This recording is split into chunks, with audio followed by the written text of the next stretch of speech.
Ya estamos grabando la sesión. Bienvenidos, bienvenidos a Grabando. todos en esta noche, 16 de enero del 2024, en esta nuestra última sesión de este curso de 30 sesiones de actualización en cirugía pediátrica. La noche de hoy tenemos el privilegio de contar como profesor al doctor Eduardo Vázquez Gutiérrez. El doctor Eduardo Vázquez es cirujano pediatra, cirujano oncólogo pediatra por el Instituto Nacional de Pediatría y actualmente es profesor del curso de cirugía pediátrica en la Unidad Médica de Alta Especialidad número 25 del IMSS en la ciudad de Monterrey, Nuevo León. Lalo, te agradezco mucho el haber aceptado la invitación para estar esta noche en esta sesión sobre nódulos tiroideos y cáncer de tiroides y paratiroides. Bienvenido y adelante, la sesión es tuya. Ok, muchas gracias. Buenas noches a todos, todas. Ya no sabe uno ni cómo expresarse, pero bueno. Aquí lo que voy a tratar de ser un poquito dinámico con respecto a la plática, que sea algo objetivo para ustedes y que puedan obtener el mejor conocimiento posible.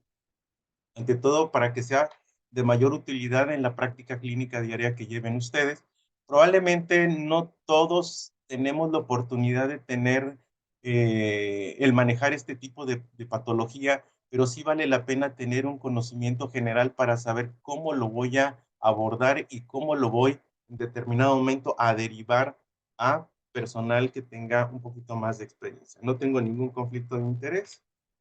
Y pues bueno, aquí lo importante es que necesitamos conocer cómo se comporta un nódulo tiroideo, el carcinoma, los carcinomas diferenciados de tiroides, cuál es la ruta que vamos a tener que hacer para el abordaje tanto diagnóstico como terapéutico, y no nada más de los tiroides, sino también de los tumores paratiroides. Aquí es necesario que sepan que normalmente cuando nos llegan los pacientes en dos formas. Puede ser ya con un diagnóstico de cáncer tiroideo que tenemos que hacer nosotros el tratamiento ya específico, o hacer el abordaje diagnóstico para poder obtener la información necesaria y tomar la decisión adecuada para obtener una mejor sobrevida y menos riesgos de complicaciones. Siempre debe haber una comunión o una plática muy estrecha con el endocrinólogo pediatra, con los médicos radiólogos, medicina nuclear y principalmente el patólogo, porque de él va a depender las conductas quirúrgicas que nosotros tomemos, así como el tratamiento subsecuente. Este es un pacientito que siempre me gusta presentarlo. Es un niño que tiene el antecedente de un neuroblastoma suprarrenal que fue tratado con metayodobencilguanidina a los 2 años de edad, y posteriormente a los 10 años llega con un nódulo tiroideo y se hizo el diagnóstico de un carcinoma papilar de tiroides. Desafortunadamente este paciente llegó con nosotros después de casi 1 año y medio de haber iniciado la sintomatología, y gran parte fue relacionado porque no quería regresar al hospital. Era una de sus grandes negaciones hasta que lo obligaron los papás. Ya pudimos hacer el diagnóstico. Afortunadamente el niño está curado, pero ha sido de los casos más difíciles de los que hemos tenido que tratar. Es necesario que sepan que todo nódulo tiroideo tiene una característica, puede ser única o puede ser múltiple, y generalmente se encuentra localizado en el parénquima tiroideo, que regularmente es firme y que es la característica de ser diferente al resto del tejido glandular. Tiene una incidencia baja en general, y lo que sí es necesario que sepamos que la relación de hombre-mujer es mucho más elevado en el sexo femenino.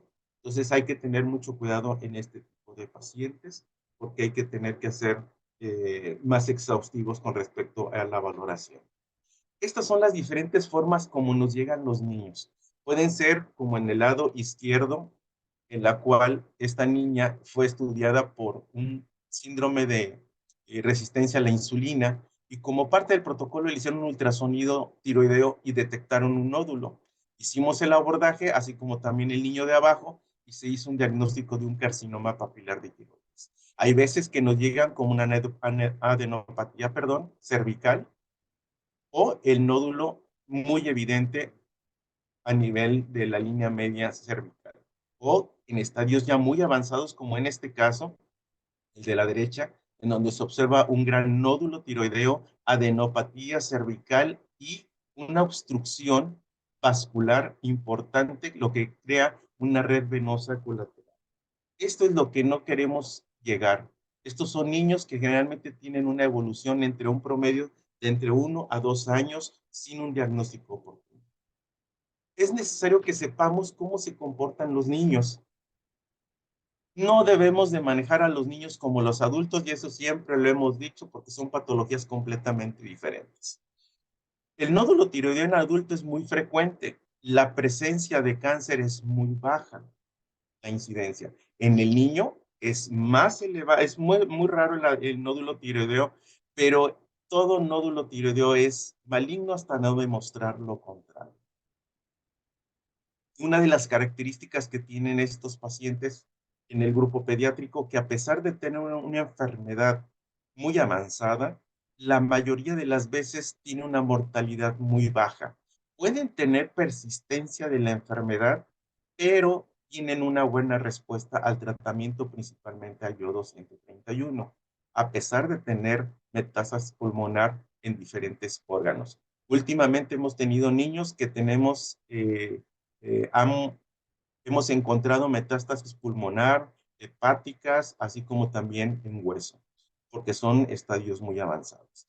¿Qué características tienen a diferencia del adulto? Tienen una mutación, los niños es muy raro las mutaciones tanto de RAS como de BRAF.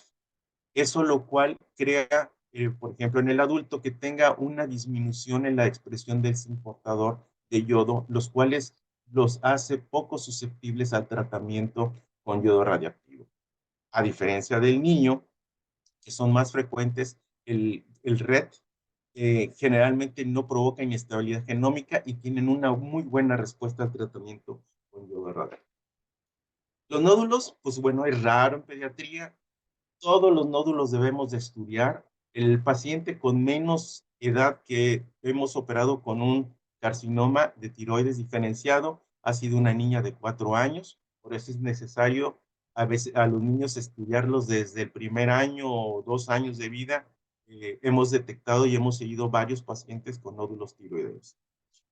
La incidencia en el adolescente o en el niño, aunque es baja, probablemente está subestimada esa estadística o esa incidencia, lo cual nos obliga a tener un poquito de mayor énfasis en el estudio de estos pacientes, pero deben de tener ciertas características estos niños para que los estudiemos en forma intencionada.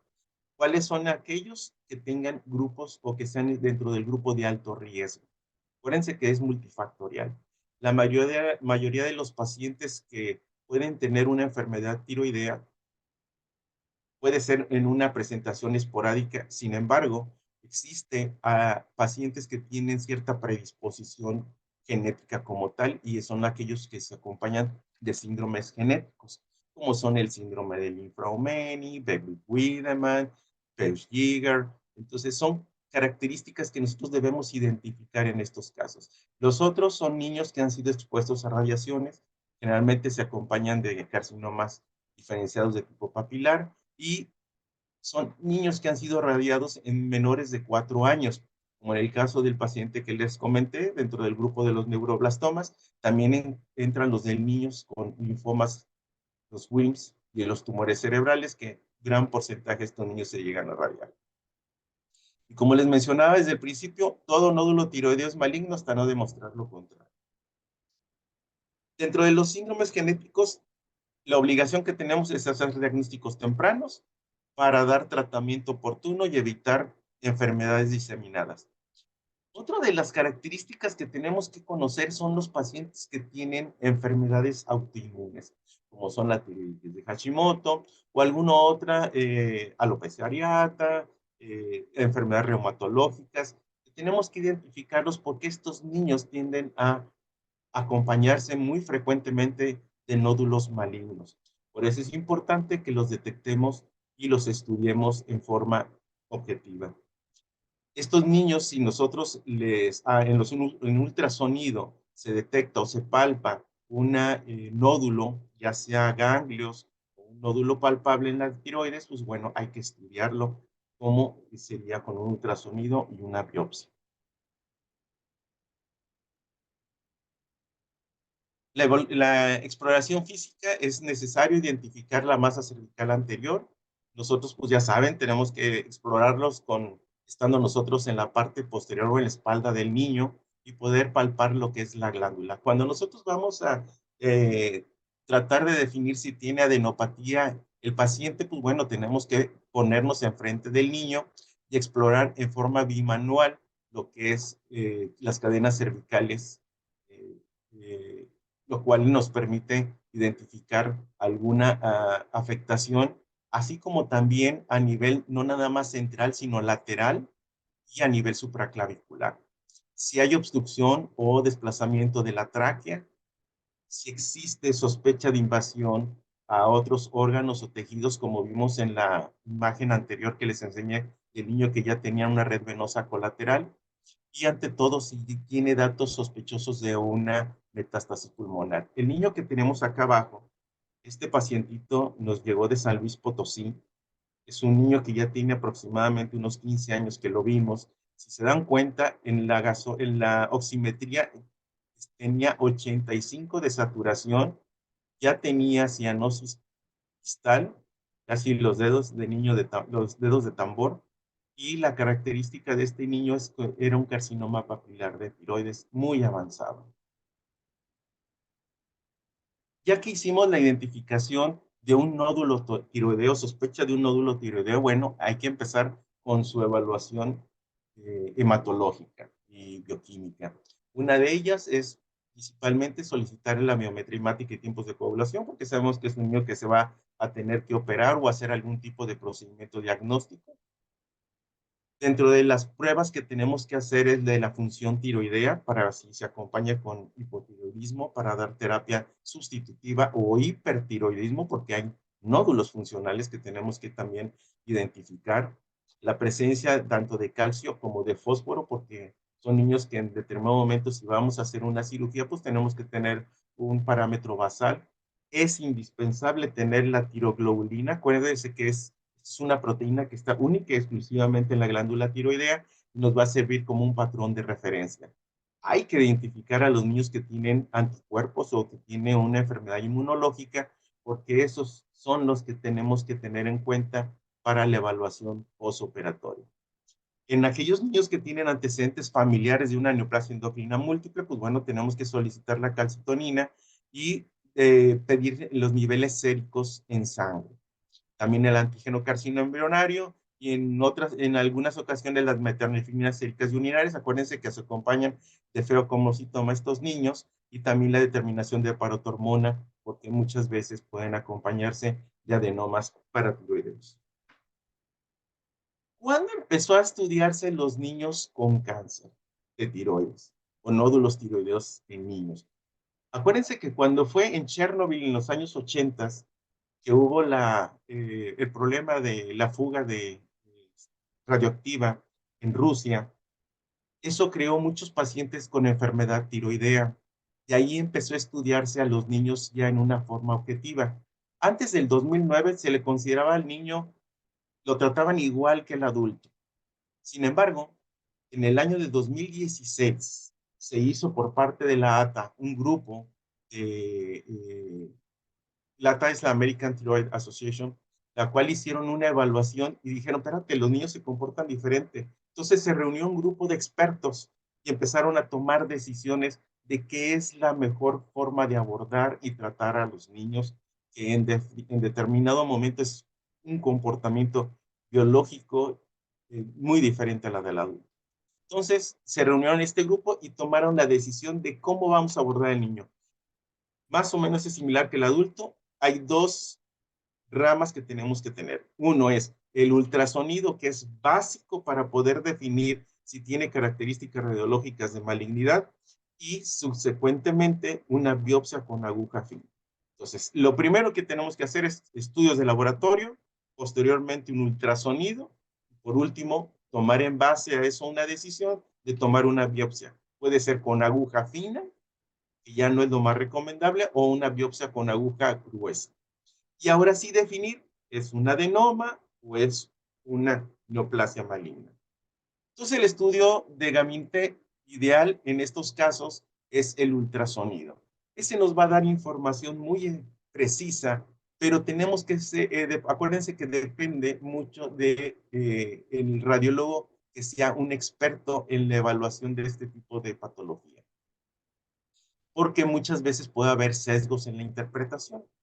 Dentro de todas estas son las características que tenemos que evaluar en un paciente que tiene un nódulo tiroideo. Las más representativas son las microcalcificaciones, el flujo vascular intranodular que va a estar elevado, lo que es la presencia de más alto que ancho, aumento de los índices de resistencia, y eso se evalúa por medio de la elastografía y ausencia de halo.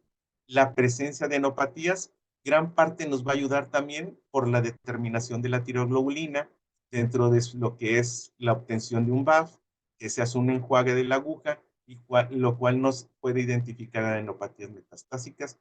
Y en pacientes que tienen una neoplasia endocrina múltiple, pues la búsqueda intencional de un adenoma paratiroideo. Estas son las características en el cuadro donde se observa que lo más representativo o fidedigno para obtener más especificidad para un cáncer de tiroides, la mayoría está enfocada a las microcalcificaciones, a la hipoecogenicidad, los bordes irregulares sin presencia de halo, que sea sólido mixto, de preferencia se tiene que tomar la muestra en un tejido sólido, y eso nos habla de mayor relevancia. Estas son imágenes que hemos tenido de pacientes en el hospital, en los cuales, vean, este es un nódulo tiroideo del lóbulo del lado derecho, en el cual los bordes están irregulares, tiene microcalcificaciones, tiene zonas quísticas y sólidas, y lo importante aquí también es identificar si trae adenopatía. Esto que se ve aquí abajo, no se confundan, es el esófago. Tiene sus varias capas, porque a veces llegan cuando no se tiene experiencia, lo se puede confundir con un nódulo tiroides. Del otro lado, vean otro nódulo, que es principalmente sólido, con microcalcificaciones, y en este paciente también traía adenopatía. La elastografía, pues es una forma de poder medir lo que es la rigidez de los nódulos, y nos va a permitir saber con mayor exactitud si puede ser maligno o no. Hay diferentes tipos de score de elasticidad. Este viene de el comportamiento de 1A, 1B, 2, 3, 4, y hay otros que es 1 hasta el 5. Eso generalmente nos apoyamos por medio del radiólogo.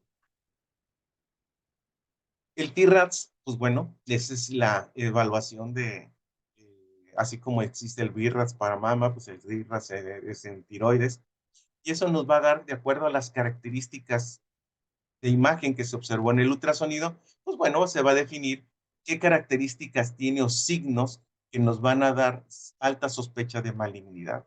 A la izquierda son los signos que generalmente se evalúan, y de acuerdo al TIRATS, normalmente después del TIRATS del 4 para arriba, se considera ya maligno. Eh, Cuando nosotros tenemos un TIRATS 6, es porque ya tenemos tanto desde el punto de vista imagen como un estudio histopatológico corroborando el diagnóstico de una neoplasia maligna. Estas son otras características de cómo se ve en el ultrasonido para poder identificar una masa maligna. Lo voy a saltar. Ahora viene lo siguiente, la biopsia con aguja fina o coaxial. Anteriormente usábamos mucho la biopsia con aguja fina. Sin embargo, se ha observado y se ha documentado y demostrado que la mejor técnica es usar la aguja coaxial. De hecho, pues generalmente lo usamos para casi todas las patologías. Lo único que sí, pues bueno, tenemos que tener un dispositivo adecuado para el tamaño de los pacientes. La citología, cuando se nos demuestra con un buen patólogo que es maligno, la posibilidad de error es muy baja. Todos los pacientes que tengan, aunque sean nódulos menores de 1 centímetro y que tienen un factor de riesgo, deben de ser estudiados. Los nódulos hiperfuncionantes pueden ser únicos o múltiples, pero también deben de estudiarse y se tienen que hacer biopsia con aguja fina porque podemos encontrar hasta un 30% de malignidad, siendo que antes se consideraba muy baja era la malignidad, actualmente se ha demostrado que esta incidencia es mucho más alta. Siempre debemos hacer el estudio dirigido por ultrasonido eh, porque es mucho más exacto la forma y el tejido que vamos a obtener para poder hacer un diagnóstico adecuado. Estas son las características que tenemos que tener en un paciente para poder nosotros considerar una biopsia con aguja fina o coaxial.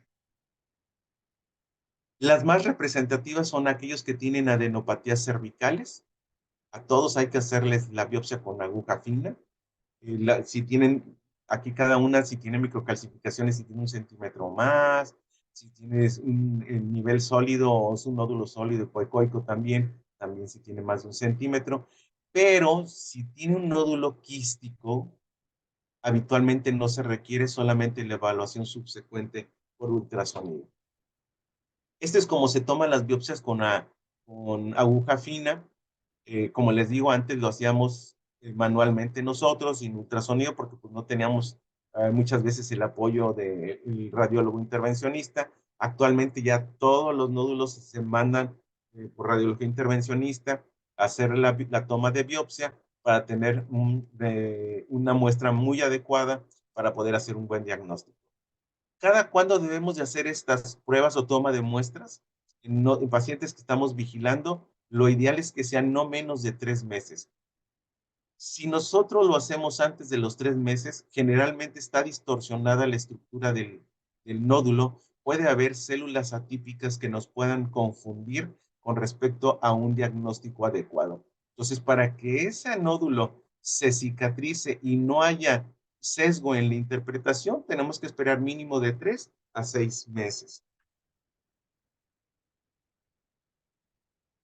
Sigue siendo cuestionable en niños pequeños la VAF. Como yo les decía, hemos encontrado niños, el más pequeñito ha sido de 4 años, y ahí subsecuentemente de 6, 7, 9. Entonces, sí está indicado en hacer en estos pacientes lo que es el estudio con biopsia con aguja fina. Y en base a ese resultado, pues ya definimos si se hace tiroidectomía o una hemitiroidectomía para corroborar el diagnóstico o como un tratamiento diagnóstico terapéutico.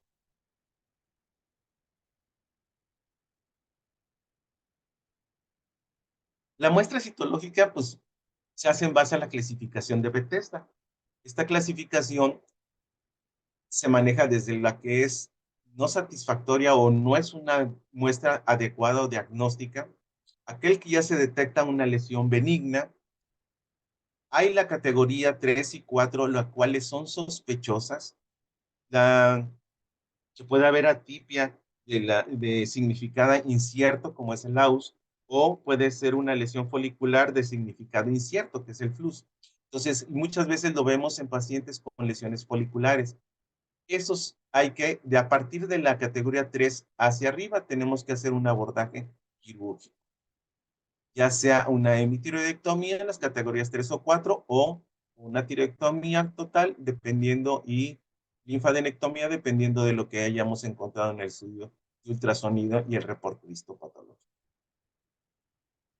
Estos estudios de gabinete son complementarios, unas radiografías pueden ser de cuello. Vean aquí múltiples calcificaciones que se observan por la tumoración.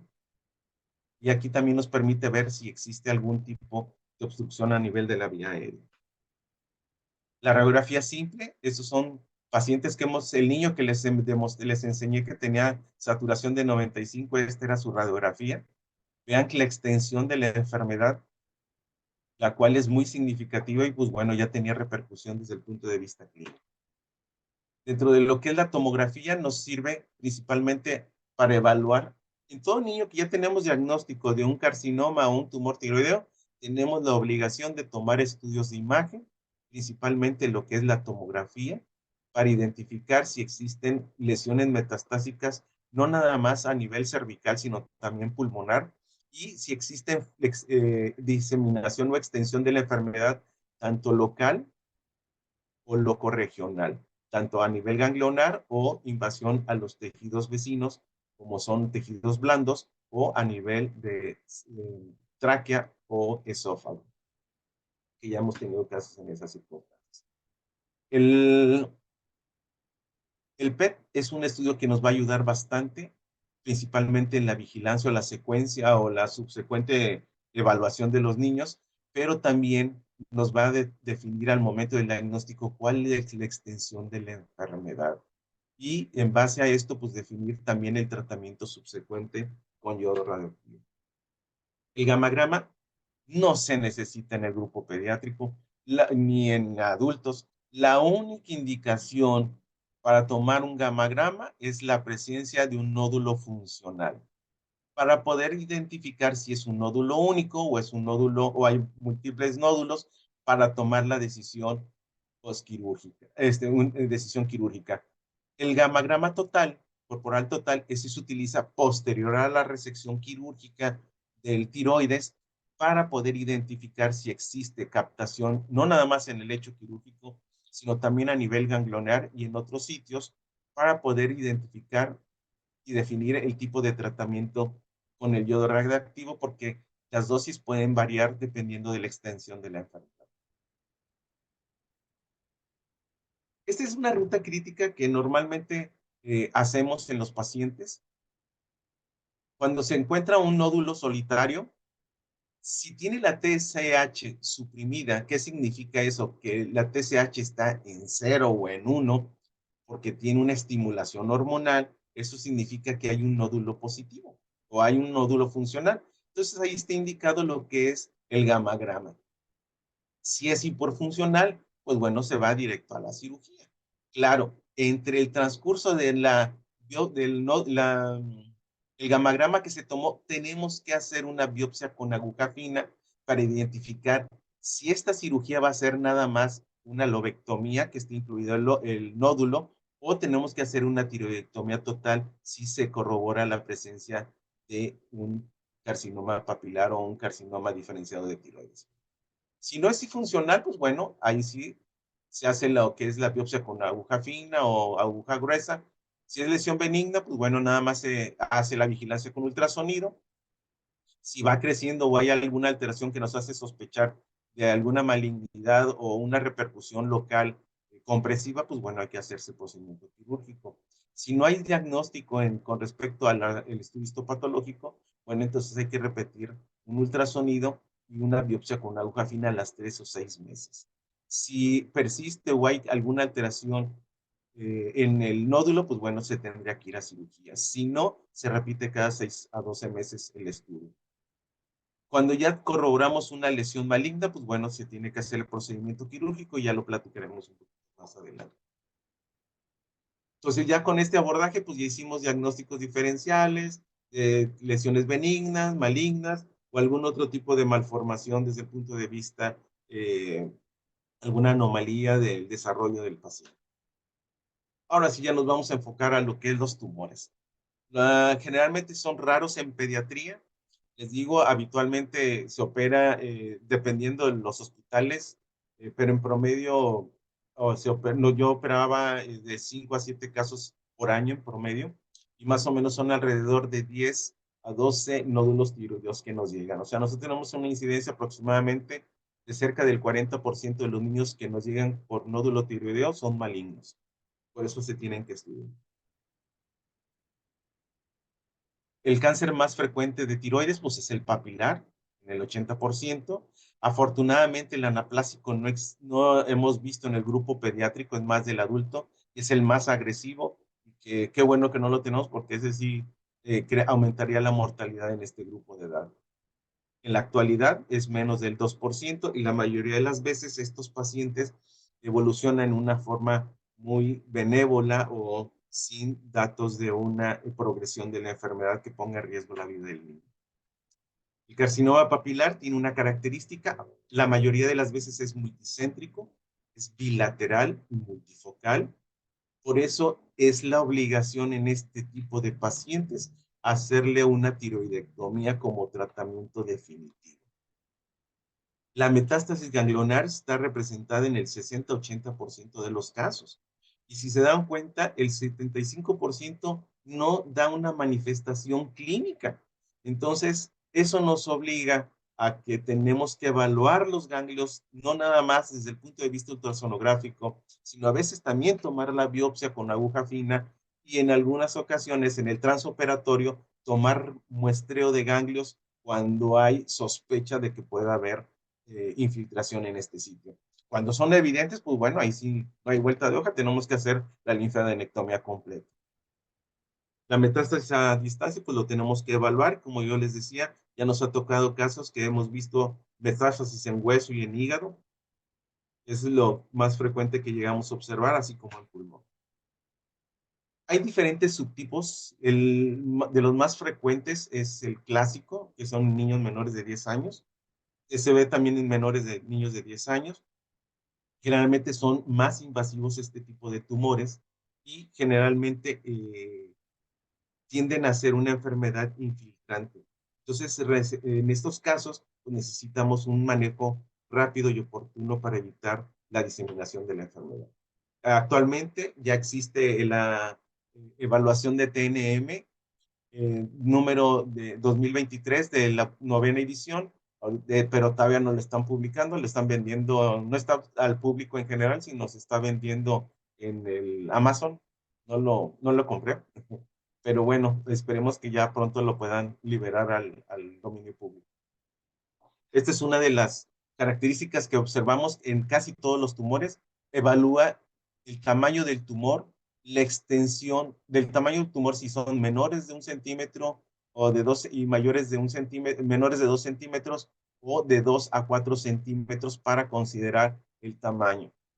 También la extensión de la enfermedad que rebase lo que es la glándula y se extienda en forma extratiroidea y la presencia de metástasis ganglionares, así como metástasis a distancia.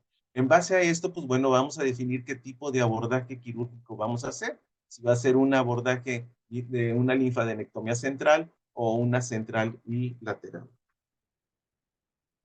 Ya que nosotros hicimos la cirugía en el paciente, pues bueno, tenemos que hacer una evaluación de estos niños. ¿Qué es lo que hay que hacer?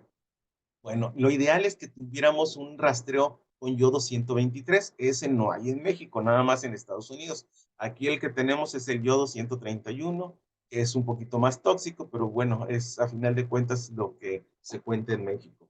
Generalmente lo que hacemos es, se hace la evaluación con el yodo y la tiroglobulina estimulada. ¿Qué significa esto? Que nosotros tenemos que esperar a que se eleve la TSH por arriba de 30 para que sea más efectiva la captación del yodo y sea más representativa la evaluación que nos va a dar este estudio de imagen. Si no hay captación en el lecho quirúrgico, significa que hicimos una muy buena cirugía. Si la tiroglobulina estimulada está en menos de 2, pues es un paciente que se puede decir que literalmente está curado. Si tenemos una tiroglobulina entre 2 y 10, hay que hacer el escaneo y empezar la supresión con levotiroxina. Si la del tiroglobulina estimulada está mayor de 10, hay que hacer el yodo radioactivo y hay que hacer un escaneo postquirúrgico para evaluar si en determinado momento requerirá algún tipo de tratamiento quirúrgico o se llevaría a la vigilancia. Con la presencia de metástasis y instancias, que no hay captación cervical o fuera del lecho tiroideo, pues bueno, se va al tratamiento con yodo. En aquellos pacientes que a veces no operamos nosotros o son derivados o los operan médicos que no tienen el entrenamiento específico en este tipo de patología, tenemos que hacer una evaluación no nada más con ultrasonido, sino también una evaluación no nada más gamagráfica, sino también tomográfica con el SPECT-CT. Hay que ver si hay una enfermedad importante que requiera un tratamiento quirúrgico. Si es mínima la enfermedad que tiene, pues bueno, se va al escaneo con yodo 131 y el tratamiento con el tratamiento con yodo y el escaneo postquirúrgico. Si hay mucha enfermedad, entonces son pacientes que tenemos que volver a reintervenir y hacer una mayor extensión de la enfermedad. A quitar la mayor extensión de la enfermedad. En base a estas características del TNM, la tiroglobulina, pues bueno, se va a definir a los pacientes que son de bajo, mediano y alto riesgo. ¿Por qué? Porque eso va a depender qué tanta vigilancia vamos a tener, qué tanto vamos nosotros a considerar de yodo, qué tanto vamos a tratar. Hay actualmente ciertas tendencias a dar minidosis de yodo radioactivo de 50 milicuries, los cuales no se consideran el grupo pediátrico adecuado por la extensión de la enfermedad que habitualmente tiene. Entonces tenemos o tratamos, junto con el endocrinólogo, a dar dosis mínimas de 100 y cuando hay mucha enfermedad en aquellos que tienen metástasis a distancia, darle hasta 150 milicuries. El carcinoma folicular, pues es mucho menos frecuente, es más en el grupo de adolescentes y pues bueno, es raro que se asocie a radiación. Generalmente lo vemos más en deficiencias de yodo. ¿Qué característica tiene este tipo de tumor? Generalmente puede ser unifocal, puede tener menos agresividad que el carcinoma, desde el punto de vista local, que el carcinoma papilar. Sin embargo, tiende a tener más metástasis hematógenas tempranas. Por eso se tiene que hacer también el diagnóstico y el tratamiento agresivo, que generalmente es la tiroidectomía. Como se dieron cuenta, tiene menos lesión a nivel de ganglios en comparación al papilar. Este tiene 20%, del 5 al 20%, y el papilar es del 60 al 80%. ¿Qué características tenemos que evaluar en este tipo de pacientes? Es muy difícil en las lesiones foliculares definir o poder descartar la diferencia entre un adenoma con un carcinoma folicular. La única forma que nosotros podemos determinar si es una u otra es la característica si tiene invasión capsular o invasión vascular. Y de la invasión vascular, ¿qué tantos vasos pueden estar afectados? En base a eso, pues nosotros ya podemos definir qué tipo de lesión es, ya podemos tener un diagnóstico y ya podemos hacer un tratamiento específico. Entonces, la mayoría de estos pacientes, cuando le tomamos una biopsia con una aguja fina o, se le hace, o aguja gruesa y se le hace la citología, la mayoría están en el grupo 3 o 4, que son las lesiones foliculares sospechosas, pero no son definitivas. Entonces, ¿qué es lo que hay que hacer en estos casos? La biopsia, pues, no es un diagnóstico definitivo porque tenemos que evaluar si no tiene invasión vascular y capsular. Entonces, lo que tenemos que hacer es, en estos niños, de primera instancia, hacer una lobectomía con isvectomía. Si el reporte patológico definitivo nos dice que tiene invasión, mínimamente invasivo, y está localizada, muchas veces con eso es más que suficiente. Pero en nosotros como oncólogos, en estos tipos de casos, preferimos mejor hacer la tiroidectomía total, completar la tiroidectomía. La estadificación posoperatoria es más o menos similar. Se hace un gammagrama corporal total y la tiroglobulina. Si son tumores mayores de 4 centímetros y tiene invasión vascular más de 3 vasos, es la tiroidectomía total. Vuelvo a repetir, en estos casos, cuando se demuestra que es un carcinoma folicular de tiroides, todos tienen que terminar en tiroidectomía. ¿Okay? Y más o menos es similar el manejo subsecuente del yodo radioactivo en el papilar. Si la extensión de la invasión es mínima o es capsular o microscópica o muy limitada, generalmente son pacientes que tienen un buen pronóstico. Cuando ya tienen mucha enfermedad infiltrativa vascular, generalmente tienen un mal pronóstico estos pacientes. Perdón. El carcinoma medular es poco frecuente. Yo nada más he operado 3 casos ya en mi práctica clínica como externo. Eh, Creo que también en otros hospitales no es muy frecuente también la presentación. Gran parte de estos pacientes, un buen porcentaje son de presentación esporádica, pero también hay la presentación familiar. En estos casos que hay una presentación familiar, se tiene que hacer evaluación obligada de estos niños, hacer el estudio de red protoncogen, que está en el cromosoma 10, para definir los riesgos que puedan presentar un cáncer en el futuro y en base a eso definir cuándo se haría un procedimiento quirúrgico. Acuérdense que estos niños también se asocian con otras neoplasias, es una neoplasia endocrina múltiple y que pueden acompañarse con adenomas paratiroideos, con la presencia de feocomocitomas y que tenemos que también hacer una evaluación exhaustiva en estos casos. Estos son dos, acuérdense que son, de acuerdo a si es una neoplasia endocrina múltiple tipo 2A o 2B, pues se va a definir qué característica tiene. En la anterior, esta niña tiene un aspecto marfanoide. El niño de arriba, perdón, este pacientito ya nos llegó con el diagnóstico de los estudios citogenéticos de cáncer de alto riesgo de cáncer medular de tiroides. Le hicimos la tiroidectomía profiláctica, el ultrasonido había salido normal, la biopsia normal, y el reporte definitivo salió un carcinoma medular de tiroides. Esta niña, pues ya sí se hizo la evaluación completa y a final de cuentas sí salió el reporte histopatológico, tanto de biopsia con aguja fina, con reporte de un carcinoma medular y se hizo la cirugía definitiva. Vean aquí cómo están los neuromas en la mucosa oral, que son característicos de la neoplasia endocrina múltiple 2B. ¿Qué diferencia hay entre la neoplasia endocrina múltiple 1 y la 2? Que los tipo 1, cuando tienen un carcinoma medular de tiroides, son más agresivos que en el tipo 2. Todos estos niños, como les decía, tenemos que hacer una evaluación desde el punto de vista general, no nada más del carcinoma medular, sino de una evaluación sistémica de estos niños por la asociación con otras neoplasias. El diagnóstico pues, se hace de acuerdo a temprano por la presencia del protoncogen red.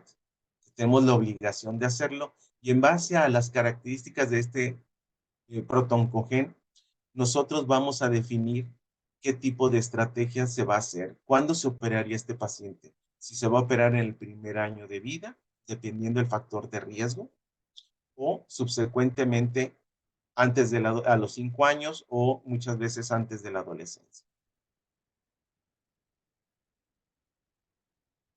En estos casos, está recomendado la tiroidectomía total. Aún hay mucha controversia con respecto a este manejo, pero nosotros siempre hemos decidido hacer la cirugía completa porque eso nos asegura, acuérdense, que son componente genético, la glándula va a estar comprometida. Lo que sí, ahí existe también controversia, si le vamos a hacer en estos niños una disección ganglionar central o no, o central o lateral. Generalmente, si es una tiroidectomía profiláctica y tiene una calcitonina menos de 40 picogramos, generalmente no se hace una disección ganglionar central. Si nosotros ya demostramos un carcinoma medular de tiroides, tiene que hacerse la tiroidectomía con la linfadenectomía central. Esta es obligatoria. Si hay sospecha o tenemos demostrado que existe ganglios linfáticos laterales positivos, pues hay que hacerla completa. O sea, generalmente hacemos una linfadenectomía modificada. Ahora sí nos vamos a enfocar al manejo quirúrgico. ¿Qué vamos a decidir con respecto a nuestros pacientes? ¿Cuál va a ser el abordaje? Habitualmente, pues podemos ser con una hemitiroidectomía si es un tumor folicular o linfoide o sospechamos de un adenoma folicular. O sea, si es toda lesión folicular, tenemos que hacer hemitiroidectomía porque no podemos hacer el diagnóstico definitivo en un transoperatorio ni con una biopsia con aguja fina o aguja gruesa. La casi tiroidectomía total está contraindicado. Siempre debe hacerse la tiroidectomía total terapéutica en la mayoría de los tumores. La linfadenectomía, pues generalmente, actualmente si no está demostrado que haya ganglios positivos laterales, generalmente se hace la linfadenectomía central, es lo que está indicado en la actualidad. Sin embargo, como nosotros ha tocado, la mayoría de nuestros pacientes ya llegan con mucha enfermedad a nivel cervical y pues generalmente terminamos haciendo la linfadenectomía total modificada. Antes de la cirugía, pues lo que tenemos que hacer es normalmente es hacer la evaluación preoperatoria, ya, de los estudios de bioquímicos, de laboratorio de sangre, etcétera. Ya corroboramos que está bien nuestro paciente, bueno, entonces ahora sí nos vamos a enfocar a hacer las pruebas cruzadas, porque tenemos que tener preparado, porque a lo mejor estos pacientes van a terminar, perdón, mm, perdón, estos pacientes van a terminar, todos son intubados y siempre tenemos que evaluar cómo están las cuerdas vocales al momento de hacer la laringoscopía, para poder saber si ya existe una lesión previa o podemos nosotros secundariamente lesionar accidentalmente el nervio laríngeo recurrente y provocar una parálisis parcial o completa. Todos los pacientes requieren manejo de esteroide, antibiótico profiláctico y generalmente utilizamos tanto cauterio bipolar y monopolar, así como también lo ideal sería la neuromonitorización intraoperatoria. No todos lo tenemos siempre, habitualmente en lo privado lo he usado, pero no me da mucha más valor de lo que es no utilizarlo. Entonces, en todos los tumores, la tiroidectomía total es el tratamiento de elección. En el vaciamiento ganglionar, generalmente hacemos la radical modificada. En el adulto hacen la radical completa. Es muy agresiva. Generalmente tratamos de preservar nosotros la mayor cantidad de tejido funcional y que no afecte la sobrevida de los pacientes. La biopsia transoperatoria solamente en casos que no tengamos asegurado qué tipo de tumor sea, ante todo tumores papilares. El papilar, el problema que existe y hemos encontrado en algunas ocasiones que hay sospecha o alta sospecha de malignidad en el BAF inicial, lo hacemos en el transoperatorio y nos dicen los patólogos, sí, es un carcinoma papilar de tiroides. Hacemos la tiroidectomía total, la disección ganglionar y nos han reportado en pocas ocasiones, pero lo hemos tenido, de que, ¿sabes qué? Era tejido normal. Ya hiciste el procedimiento quirúrgico, ya invadiste al paciente, ya le hiciste una disección amplia, pusiste en riesgo la integridad y la vida del paciente. Por eso, estos tipos de tumores tenemos que tener un buen patólogo para que nos pueda hacer con mayor exactitud la evaluación y podamos, si tomamos una decisión, que sea la más adecuada para el paciente. La biopsia, cuando tenemos ganglios, pues bueno, los podemos abordar con una biopsia abierta para mandar el ganglio centinela y definir el diagnóstico, o hacer una biopsia con una hemitiroidectomía como está en este caso. Cuando son nódulos grandes o lesiones grandes, pues también lo hacemos resecciones parciales. Cuando pensamos que no puede ser maligno y si nos reportan maligno, pues terminamos el procedimiento quirúrgico. Estos eran videos que desafortunadamente no funcionaron, pero esos son nódulos que nosotros hacemos la disección de lo que es la glándula. Este es el polo superior o lo que es el cuerno del tiroides. Aquí ya lo estamos secando y ligando.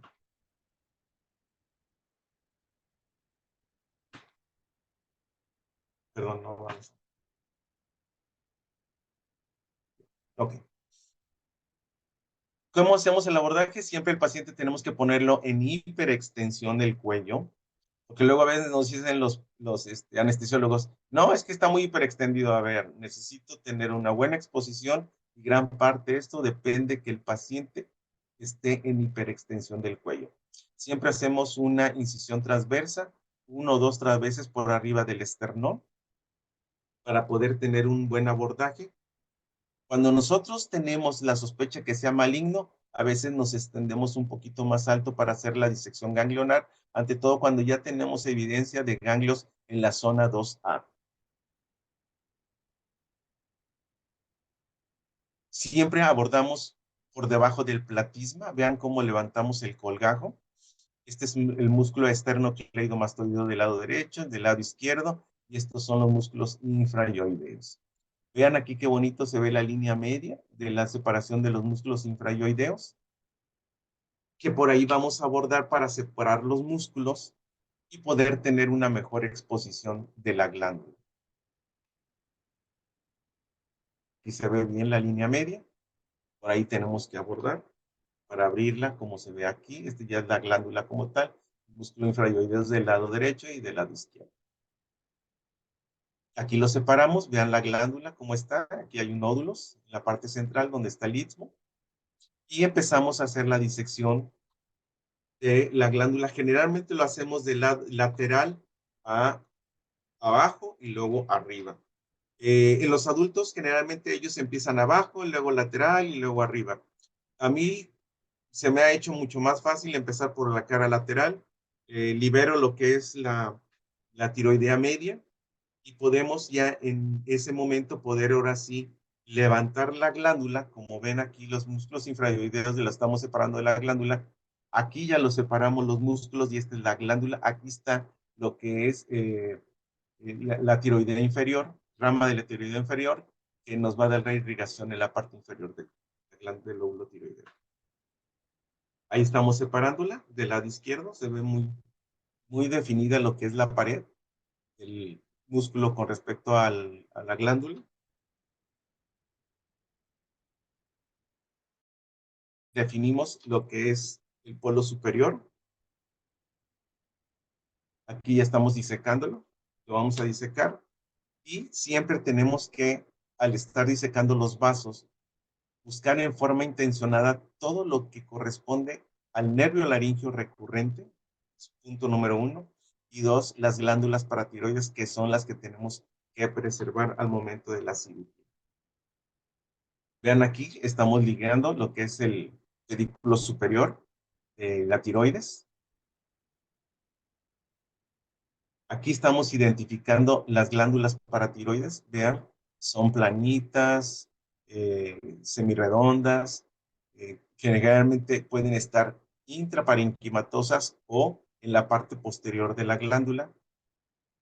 Y siempre es necesario poderlas identificar a ambas para poder preservarlas. Si por alguna situación no se pueden preservar o están muy desvascularizadas, se ha recomendado injertarlas en lo que es el músculo esternocleidomastoideo para tratar de preservar la función. Aquí ya levantamos la glándula. Este es aquí está la tráquea en la parte central y lo que es el nervio laríngeo recurrente. Vean cómo entra a nivel del crico, por abajo del crico. ¿Sí? Vean aquí cómo hay nódulos a nivel central de la glándula.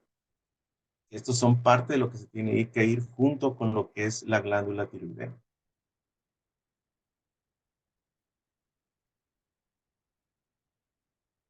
Siempre que separamos los lóbulos tiroideos de la tráquea, lo más recomendable es hacerlo con bisturí. Te da mayor precisión de corte, menos riesgos de lastimar o lesionar lo que es la tráquea y menos probabilidad de dejar tejido residual a nivel del ligamento de Verni.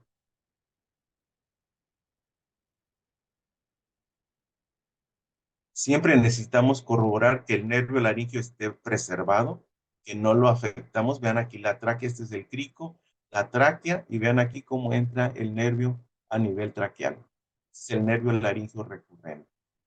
Este lóbulo que levantamos, este es el istmo a esta altura, y vean cómo queda bien disecado lo que es la tráquea. Ahorita van a ver en otras imágenes. Está el nervio, la tráquea, el crico. Vean cómo queda bien separado lo que es la tráquea. Se puede decir que no hay nada de tejido residual aquí, desde el punto de vista macroscópico. Claro, microscópico puede existir algo de tejido residual. Eso generalmente con el tratamiento del yodo radioactivo va a ser más que suficiente para completar el tratamiento. Por mínima invasión nosotros no lo hacemos, no tenemos el recurso disponible y la facilidad. De hecho, se me hace muy difícil el poder hacer una tiroidectomía total, adecuada, completa, en la forma en que nos llegan los casos. Yo prefiero hacerlo con la técnica abierta y es muy segura y ante todo mínimo riesgo para el paciente. Nosotros hacemos la tiroidectomía modificada, que comprende todos estos niveles ganglionares, pero siempre tratamos de preservar los músculos esternocleidomastoideo, la vena yugular interna y el nervio espinal.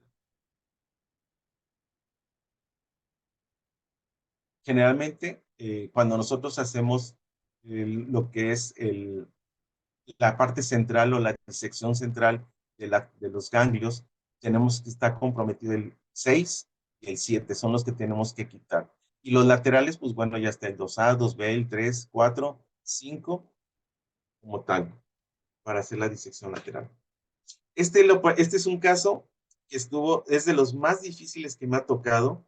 Me tardé más de 10 horas hacer el procedimiento quirúrgico. Esta es la vena yugular, vean cómo está invadida por el tumor. Tuvimos que hacer, lo único que le preservé fue en este caso la carótida, y de ahí en más todos los músculos, los nervios, todo se tuvo que quitar y este paciente terminó en traqueostomía. Es de los pocos casos que nos ha tocado la necesidad de hacer ese procedimiento. Actualmente ya tiene más de 20 años, ya es papá y está casado y está muy bien el niño, a pesar de tener una enfermedad muy persistente, él ha hecho su vida normal sin mayor problema. Para hacer la disección radical de cuello, tenemos que abordar y movilizar lo que es el esternocleidomastoideo para poder exponer tanto la vena yugular como la carótida. Ya que nos expusimos, entonces hay que disecarlas ambas para poder tener la oportunidad de abordar los ganglios interaórticos, yúgulos carotídeos desde el nivel 2 hasta el nivel 4. Esto nos va a permitir el poder evaluar bien dónde están los nervios, preservándolos. Vean, estos son casos que hemos operado que son de mucha enfermedad desde el punto de vista ganglionar, que es como nos llegan la mayoría de las pacientes con nosotros. Vean toda la las ganglios linfáticos que están afectados y que tenemos que hacer una disección radical de cuello muy extensa. Ya que terminamos de hacer el procedimiento quirúrgico, corroboramos que los nervios estén preservados, principalmente el espinal, el plexo braquial, y ante todo, cuando hacemos disección del lado izquierdo, siempre hay que procurar no afectar lo que es el conducto torácico, porque ya nos ha tocado casos, por ejemplo, el que les comenté que nos tardamos más de 10 horas, en ese niño tuvimos un poco de fuga de lo que es quilo y tuvimos que dejar el Penrose durante 3 semanas para poder controlar la fuga. De hecho, en ese caso tuve que volver a meterme, buscarlo y ligarlo para poder controlar la fuga, porque sí era muy importante. De hecho, drenaba más de 500 mililitros en 24 horas. Siempre dejamos un Penrose como protección para evitar el riesgo de seromas y si hay sangrado, pues poderlo identificar en forma temprana y hacemos, pues, bueno, la disección subdérmica. No en todos los casos les ponemos catéter, a excepción de aquellos casos que consideramos de alto riesgo o que sospechamos que van a tener alguna complicación que pueda ser grave. Estas son las complicaciones más frecuentes que se ha observado, hemos observado. La más frecuente es el hipoparatiroidismo, que es temporal la mayoría de las veces, permanente es muy raro. De hecho, siempre te recomiendan en las guías que debe hacerlo un cirujano que haga más de 30 cirugías al año de tiroides. Es muy difícil que haga alguien en el grupo pediátrico tantos procedimientos quirúrgicos. Entonces, la mayoría de las veces, pues hacemos, como yo, más o menos ese porcentaje de procedimientos al año. La afectación del nervio espinal, laringio recurrente, también son muy raros.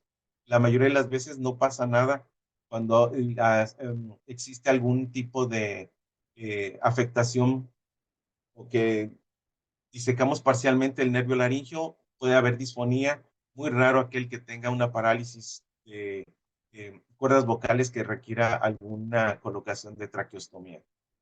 Hay lesiones traqueales, como me pasó en este caso, igual son enfermedades muy amplias.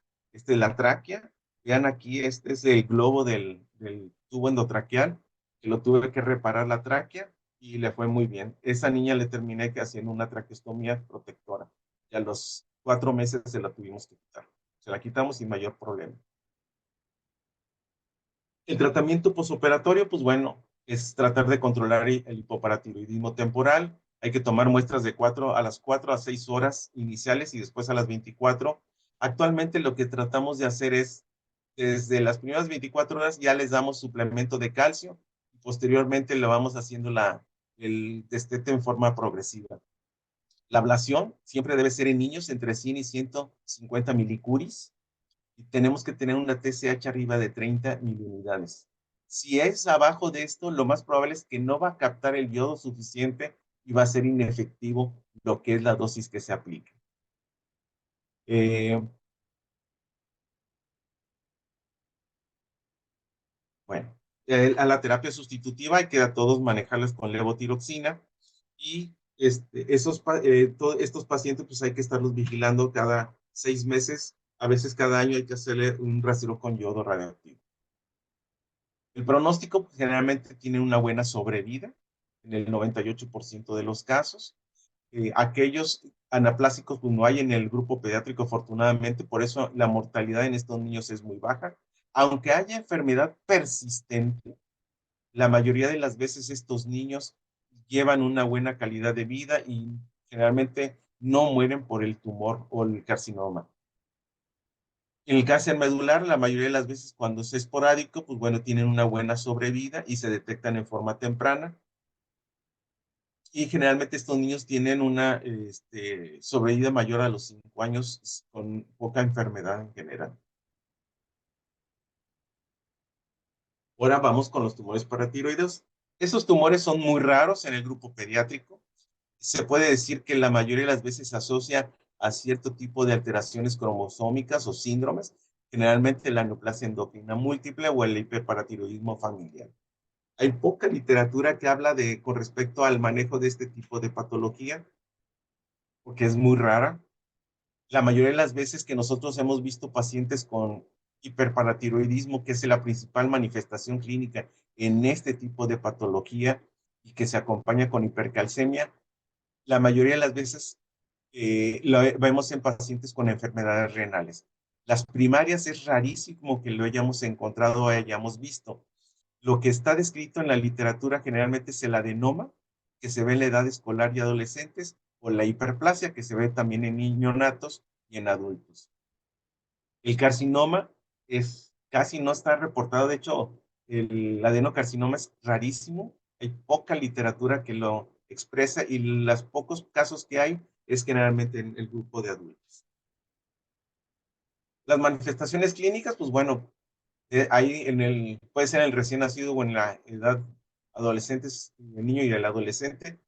Aquí los que más preocupan es aquellos que se acompañan del sistema, alteración del sistema genitourinario por litiasis, las fracturas óseas y los que afectan principalmente la función cardíaca, que es lo que puede poner en riesgo la vida del paciente. Que eso es lo que tenemos que evaluar en este tipo de casos porque hay que darles un tratamiento muy intenso. El perfil bioquímico, generalmente está el calcio sérico elevado. Para que nosotros podamos considerar que pueda ser sintomático, la mayoría de las veces tiene que estar arriba de 13 miligramos, aunque se ha definido como leve, moderada y severa, dependiendo del nivel que está en sangre. Y la determinación de paratormona es mandatoria para definir en estos pacientes que sí existe un nódulo funcional. Estudios de gabinete, pues generalmente estos pacientes, acuérdense que se descalcifican los huesos y la mayoría de las veces se acompañan de fracturas patológicas. El ultrasonido pues, nos va a ayudar a definir dónde puede estar un adenoma. Generalmente son lesiones hipoecogénicas y la mayoría de las veces están en la parte posterior de la glándula tiroides. Una de las características que se ve en el estudio Doppler color es que tienes que habitualmente un vaso nutricio que viene directo de la tiroidea inferior o de la superior, y vascularidad periférica. Es una característica que se observa. También se utiliza el ultrasonido porque muchos de estos niños tienen nefrocalcinosis o litiasis renal o ureteral, que hay que buscar en forma intencionada. El estudio que más ayuda a poder definir el diagnóstico en estos pacientes es el gamagrama. Generalmente el gamagrama se llama Sestamibi de tecnecio y puede tener una alta incidencia de detectar los adenomas en un 85 a 93% y una especificidad del 99%. Siempre tiene que ser con imágenes fusionadas SPECT-CT, porque es la única forma de poder identificar. Cuando vemos un gamagrama así, pues bueno, si está en el lóbulo izquierdo, puede ser en qué parte puede estar, pues no lo sabemos, pero ya con el CT SPECT ya podemos definir con mayor exactitud dónde está, si está a un lado de la tráquea, a un lado del esófago, si está en el espacio traqueal, eh, yugular, o sea, no lo sabemos hasta que no tengamos en el estudio de tomografía que nos va a definir con exactitud para poder hacer el abordaje quirúrgico. Otro estudio que también es de gran ayuda es la tomografía computada, pero tiene que ser en una variabilidad o una variable que es la 4D multifásico. Es un estudio dinámico en el cual se tiene que inyectar a altas infusiones el yodo para poder tener una buena impregnación de la sustancia en lo que es el adenoma y tiene la característica que tiene que tomarse imágenes desde la simple, una fase arterial que es a los 25 segundos y a otra a los 80 segundos. Entonces, esto nos va a identificar con exactitud dónde está el adenoma para poder identificarlo en el momento del procedimiento quirúrgico.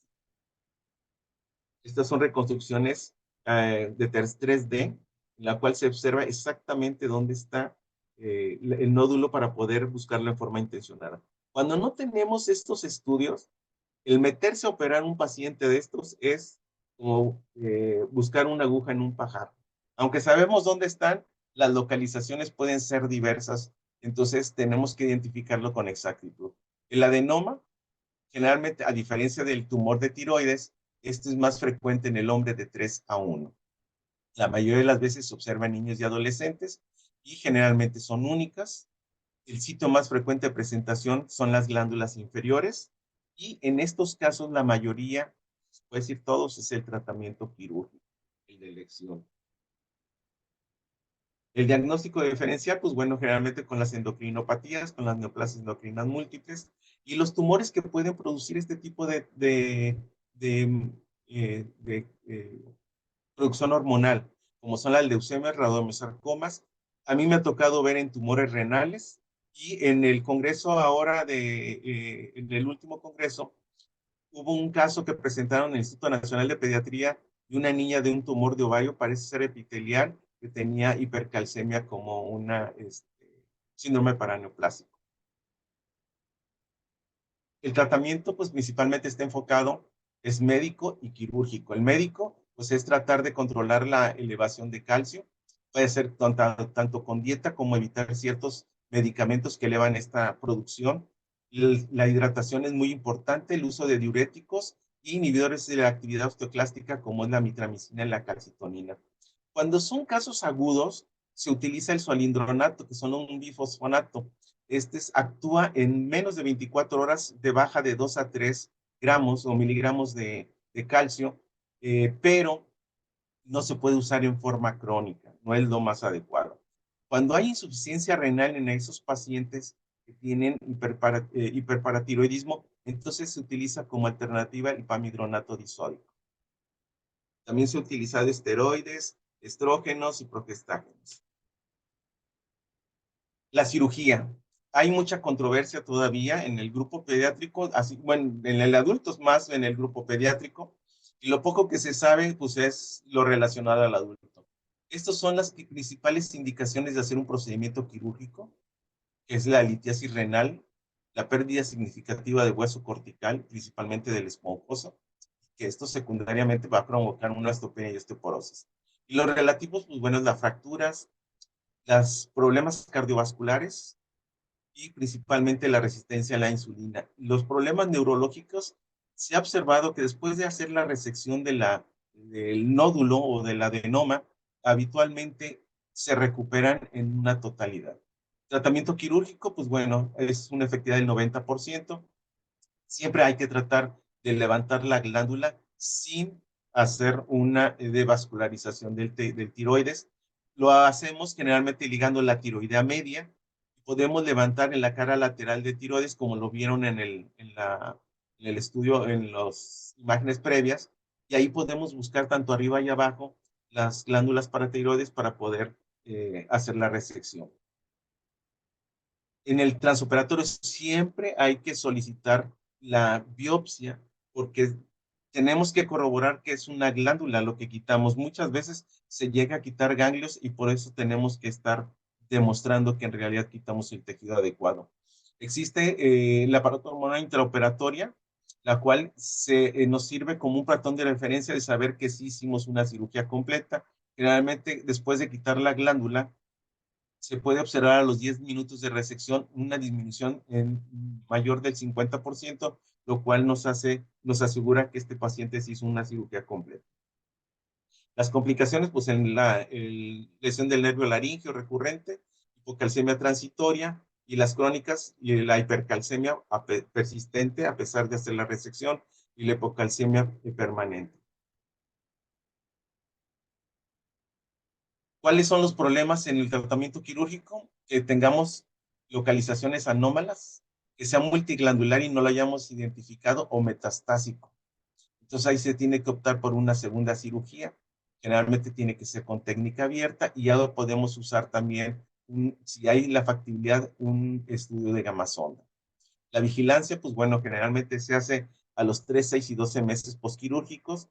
La disminución normalmente sucede de 2 a 3 miligramos en las primeras 24 horas y alcanza los valores normales después del segundo hasta el quinto día. Bueno, aquí lo importante es tener nosotros la información que podamos ayudarnos a tener la oportunidad de hacer un abordaje adecuado en el grupo de niños que tienen nódulos tiroideos o paratiroideos para que sepamos cómo vamos a tratar ese paciente y enviarlo a las personas que puedan tener mayor experiencia en caso de que ustedes no la tengan para que pueda darle las mejores oportunidades de curación en este grupo de pacientes. Muchas gracias.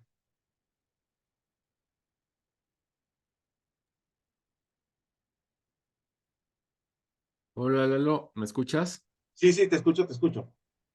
Perfecto. Esa es tu foto ahí de el cerro Ah, de de Monterrey, Paz. el Cerro de la Silla. Muy bien. Esto es la última diapositiva, ¿verdad? Y Sí, ya la última. excelente. Aquí estoy esperando si los participantes tienen algunas preguntas que quieran hacer para ti.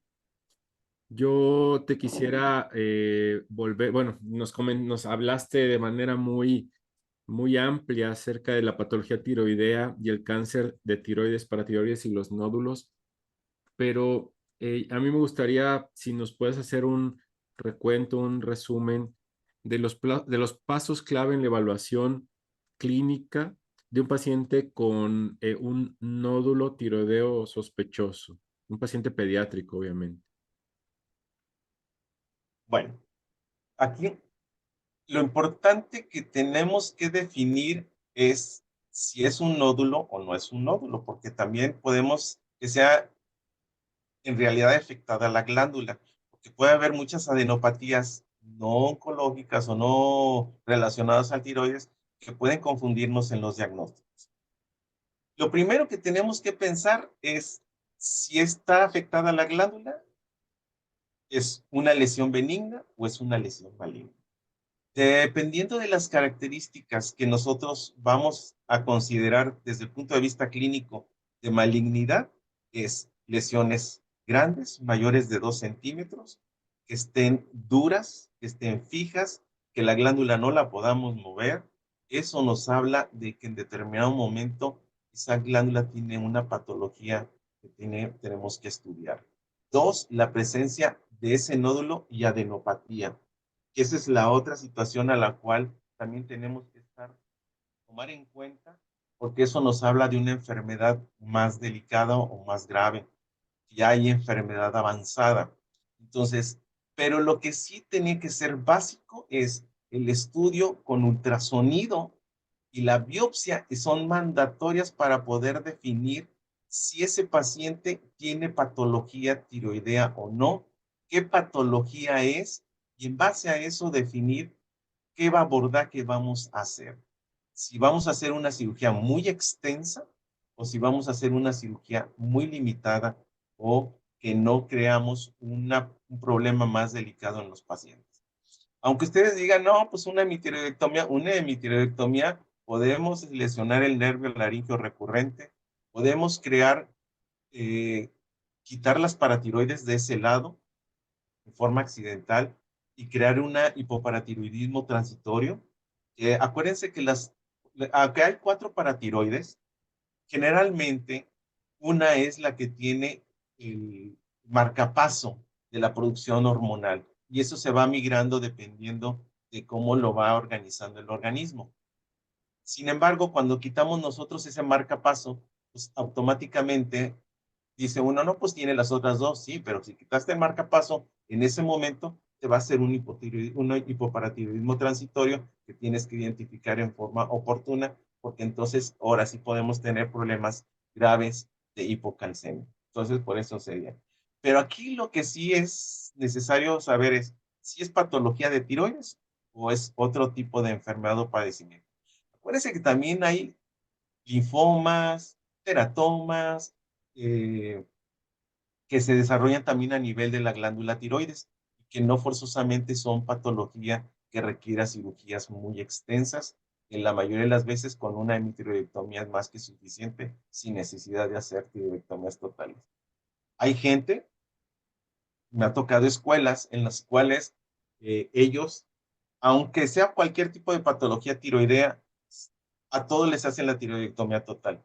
Y hay aguas porque estamos quitando o haciendo cirugía de más en un paciente que tenemos que tener la perspectiva de evaluar que ese niño va a vivir aproximadamente 80, 90 años, entonces tenemos que pensar a corto, mediano y a largo plazo.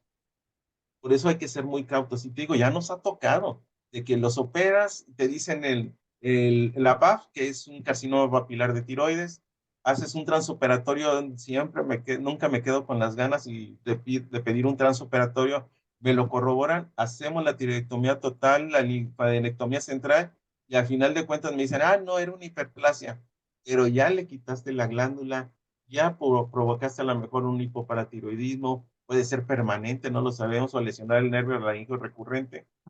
Y entonces, por eso tenemos la gente con la que trabajamos tiene que ser experta en el manejo, ante todo histológico, de este tipo de enfermedades. Entonces, hay que ser muy cautos en ese sentido y tener la perspicacia también de, no, ahora sí como dicen, no con cualquiera, ¿no? Muy bien, Lalo. Hay muchas felicitaciones aquí en el chat que yo puedo ver. Te felicitan, bueno, muchas. Hay una pregunta que ya contestaste que es acerca del uso del ultrasonido en el diagnóstico de estas patologías y comentaste por ahí el primer tercio de la plática, me parece, de la sesión, que la biopsia por aspiración con aguja fina ya no estaba recomendada. Comentaste otra aguja. ¿Puedes La recordar? coaxial o biopsia con aguja gruesa. Ok, Esa es la que actualmente tiene más uso, la que nos da mejor información y que lo único que sí, pues bueno, hay que adecuarnos al tamaño del paciente, porque hay diferentes tamaños y luego hay veces que cuando haces el corte, pasas más allá de lo que corresponde a la glándula, porque hay que saber que tiene una extensión de corte al momento de hacer el funcionamiento del dispositivo. Entonces, nada más tener ese cuidado. Pero hoy por hoy es lo más recomendable. La biopsia con aguja fina ya no es lo más como dicen ahora los jóvenes. Entonces, lo más recomendable es usar la coaxial. Ok, Eso es lo y más adecuado. Y guiada por ultrasonido 100%. en ese sentido, el apoyo lo haces con un radiólogo intervencionista, Así es. ¿de acuerdo? Cuando, O como cirujano, puedes explorar la posibilidad de hacer las biopsias guiadas tú mismo. no, sí. Cuando lo hacemos con aguja fina, sí. El problema que existe es que nosotros a veces no tenemos el dispositivo. Entonces es más difícil el poder tomar la muestra. Generalmente lo hace por eso el radiólogo, porque ellos tienen la pistola, se puede decir, que se utiliza para la toma de la biopsia. Es por eso. Nosotros lo tomábamos antes de que estuvieran los intervencionistas, lo hacíamos nosotros, pero lo hacíamos con aguja fina.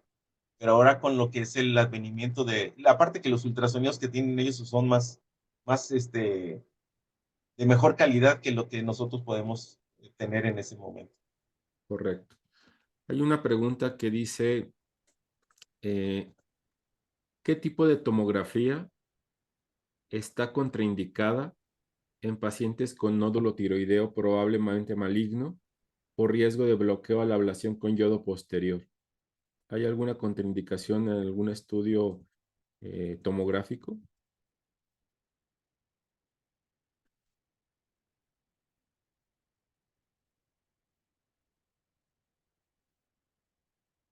Creo que se congeló. No sé si me pueden escribir en el chat. Yo veo al doctor Eduardo, este, así que congelado en la pantalla.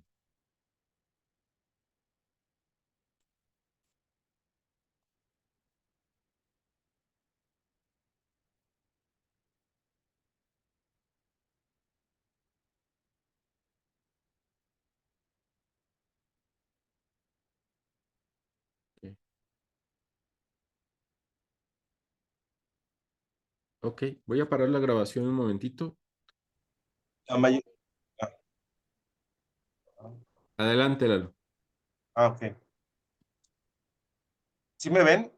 Sí, te vemos y te escuchamos bien. Ok, Decía la pregunta del doctor Villalpando. sí. Es una pregunta de uno de los asistentes a la sesión que dice que si hay algún tipo de tomografía contraindicado en los pacientes con nódulo tiroideo probablemente maligno por el riesgo de bloqueo a la ablación con yodo posteriormente. Habitualmente la, vas a tú dejar al paciente durante, ¿qué se puede decir? Un mes, mes y medio, que son 6 a 8 semanas, sin ningún tipo de terapia eh, con levotiroxina, que ese sería una.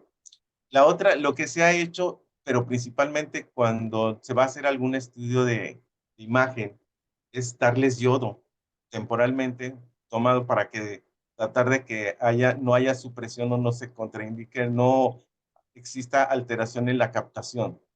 Pero lo que sí te puedo decir es que como es un procedimiento o es una cirugía que va a tardar, vas a hacer, va a tardar el estudio que lo hagas contrastado no te contraindica en ese momento, porque a final de cuentas el yodo radioactivo se lo vas a aplicar hasta las 6, 8 semanas y ya no va a haber glándulas, se supone, ni ganglios que capten el medio de contraste o lo que es el yodo radioactivo. Por eso no es algo que lo contraindique como tal. Correcto, Lalo. Hay otra pregunta que te Ujú. hacen es si tiene impacto en el manejo que sea un nódulo frío o un nódulo caliente. Claro que sí. El nódulo frío, pues tenemos que darle, el nódulo frío, pues no hay problema, pues ese ya sabes que vas a hacer un tratamiento o un abordaje como el que acabamos de comentar. El nódulo caliente, ahí sí, porque tienes que primero hacer una supresión para evitar el riesgo de que este paciente te vaya a dar en determinado momento alteraciones por el hipertiroidismo que pueda tener. Entonces, en esos casos, sí lo más recomendable es hacer la evaluación primero de si es maligno o es benigno, si es único o es múltiple para decidir si vas a hacer una lobectomía o no. En esos casos, sí lo más recomendable es descartar que no se haya malignidad. Acuérdense que el 30% de los nódulos calientes son malignos. Entonces hay que definir y hay que tomar una biopsia con aguja gruesa. Entonces, en esos casos, sí lo más recomendable es hacer la evaluación completa y hacer la tiroidectomía, hemitiroidectomía en especial. Pero sí tenemos que darle una terapia tapazol o timazol para tratar de controlar el hipertiroidismo como tal, evitar el riesgo de una complicación transoperatoria o posoperatoria. ¿Sí quedó Correcto. contestada mi pregunta? Sí, sí, claro que sí. Hay muchas felicitaciones más para ti. Hay felicitaciones para el Colegio y Sociedad Mexicana de Cirugía Pediátrica.